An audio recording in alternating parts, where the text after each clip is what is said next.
El título de este video puede ser capcioso, porque en realidad lo que postula Roberto Arlt en el prólogo de este libro, Los Lanzallamas, no es una serie de consejos para escritores jóvenes, sino más bien su situación real, y nos cuenta cuán difícil le resultaba escribir en medio de su vida laboral que transcurría en redacciones.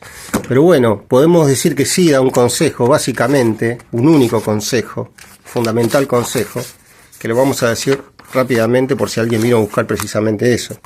Ese consejo sería que hay que ganarle al futuro por prepotencia de trabajo. El futuro es nuestro, dice Arlt, por prepotencia de trabajo. Crearemos nuestra literatura no conversando continuamente de literatura, sino escribiendo en orgullosa soledad libros que encierran la violencia de un cross a la mandíbula. Esto dice Arlt, y yo creo que es un excelente consejo para los escritores jóvenes, y en realidad es un excelente consejo para cualquier joven, sea cual fuera la tarea que emprenda. Pero yo creo que este prólogo tendría que estar colgado en la pared, impreso y colgado en la pared de todo joven escritor, como una especie de lema fundamental. Bueno, el que vino a buscar el consejo, ese era el consejo. Ahora lo que voy a hacer es leer el prólogo de Los Lanzallamas, por si alguien no lo conoce, por si alguien no lo recuerda, porque siempre es bueno refrescar esta hermosa rabia, esta hermosa indignación artística que tenía Arlt. Y bueno, lo que sucede con él es que él escribe esta segunda parte de Los Siete Locos. En realidad Los Lanzallamas es la segunda parte de Los Siete Locos, su segunda gran novela, ¿no? Su primera gran novela es El Juguete Rabioso, que para cualquier joven que tiene que trabajar y ganarse la vida y pagar un alquiler y pagarse la comida, es una lectura súper recomendable, El Juguete Rabioso de Arlt. Pero en este caso Arlt ya había publicado Los Siete Locos, que es una extraordinaria novela también, y esta es la segunda parte, y él nos cuenta lo siguiente. Con Los Lanzallamas finaliza la novela de Los Siete Locos. Estoy contento de haber tenido la voluntad de trabajar en condiciones bastante desfavorables para dar fin a una obra que exigía soledad y recogimiento. Escribí siempre en redacciones estrepitosas, acosado por la obligación de la columna diaria. Digo esto para estimular a los principiantes en la vocación, a quienes siempre les interesa el procedimiento técnico del novelista. Cuando se tiene algo que decir, se escribe en cualquier parte, sobre una bobina de papel o en un cuarto infernal. Dios o el diablo están junto a uno dictándole inefables palabras. Orgullosamente afirmo que escribir para mí constituye un lujo. No dispongo, como otros escritores, de rentas, de tiempo o de sedantes empleos nacionales. Ganarse la vida escribiendo es penoso y rudo.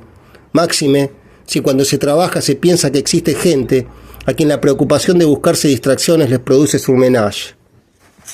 Pasando a otra cosa, dice Arlt, se dice de mí que escribo mal.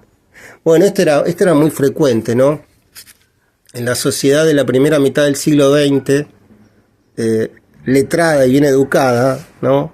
En el mundo intelectual de la gente bien educada, solía suceder esto, solía decirse esto. Yo ahora recuerdo un artículo que había aparecido en Sur. Este ensayista, ahora se me fue el nombre de la cabeza, pero bueno, es un ensayista que todavía vivió hasta hace poco, y realmente lo trataba muy mal este hombre, y en general se lo trataba muy mal a Arlt. Como decía Piglia, en realidad se lo tomaba como una especie de salvaje bien educado, ¿no? Entonces se lo aceptaba dentro del establishment siempre y cuando él hiciera lo que se esperaba de él. Y Arlt ciertamente tenía una rebeldía que lo sacaba de ese lugar en donde lo ponía la burguesía. Se dice de mí que escribo mal, dice Arlt. Es posible. De cualquier manera no tendría dificultad en citar a numerosa gente que escribe bien y a quienes únicamente leen los correctos miembros de sus familias. Para hacer estilo son necesarias comodidades, rentas, vida holgada, pero por lo general la gente que disfruta tales beneficios evita siempre la molestia de la literatura, o la encara como un excelente procedimiento para singularizarse en los salones de sociedad. Bueno. Y después termina diciendo, para repetir la idea que postulamos al principio: el futuro es nuestro por prepotencia de trabajo. crearemos nuestra literatura no conversando continuamente de literatura, sino escribiendo en orgullosa soledad libros que encierran la violencia de un cross a la mandíbula, sí, un libro tras otro, y que los eunucos bufen. El porvenir es triunfalmente nuestro.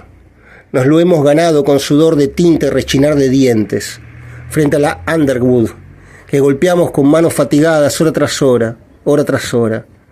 A veces se le caía a uno la cabeza de fatiga, pero mientras escribo estas líneas, pienso en mi próxima novela.